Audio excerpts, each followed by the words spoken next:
Today in Can Haz Armory, yes, Virginia, there are issues in sabers sometimes with the weapon. It's not just a dead piece of steel. Sometimes stuff does go wrong, and saber fencers, you do need to know about this, speaking as one.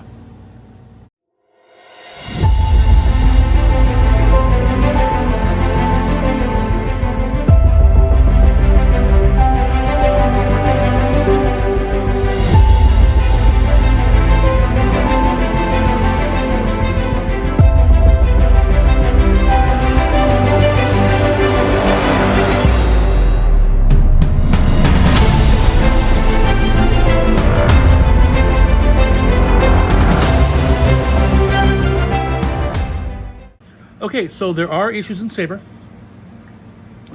Saber, you can break the blade, halfway down, it'll still work, but there are issues in saber that come up, even though there's no wire, and saber guys need to watch out for it. What you'll see is issue pop up and the off target will go off. Well, there's no off target hitting saber. You hit the legs, nothing happens, except if other fences are going ow or something. What the white light indicates is there's a break in circuit, like unplugging the cord, or typically something's loose. So where it can go loose, you may have the palm may be loose. You may have the socket being loose. Now what happens a lot is I get foils and sabers come to me and they're missing a socket. Typically it's the beeline, the thinner pin, but sometimes this is missing or it's just loose and they bounce around. So every so often, there's a hexagonal nut on the underside. Put a wrench in that, put a screwdriver here, tighten things up. Also sometimes, and haven't seen it much anymore, but sometimes with inexperienced people put them together. They put on a foil socket. Now a foil socket on the beeline here has plastic insulators on top and bottom to isolate the receiver from the bracket. That way you don't get a BC connection until you plug the cord in. The saber socket though, like right here, is a metal spacer. So there's already continuity between the beeline and the C-line.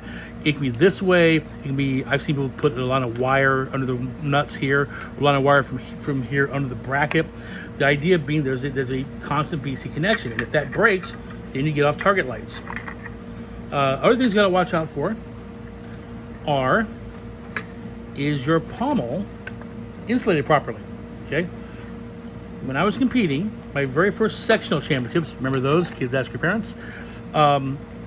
My first bout, I was getting touches on guy hitting my blade and getting touches against me. And I thought he hit me. No, what was happening was I had an uninsulated pommel. It was fully metal, not insulated by tape or anything else, and I was making a parry, deep parry, and it was hitting me, my body, and there was continuity from the blade to there to my lame, and hit on target. My opponent said nothing. He would have beat my butt anyway.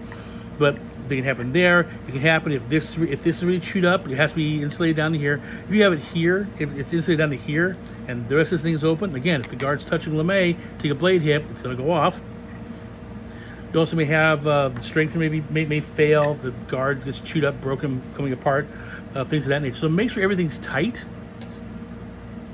Especially if you start getting off target lights, make sure everything's tight. One other place to check that fencers never check for, it's always the weapon, it's always the cord. No, sometimes it might be the connection between the cord and the socket.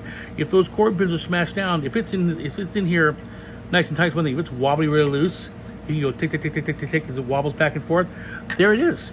If the connection between the body cord and the socket is an important point, armors will look at, a lot of fencers don't. So if everything's tight on your weapon, everything's good on the body cord, check the connection between the cord pins and the socket. If it's loose here when it's plugged in, there's your problem. Happy armoring.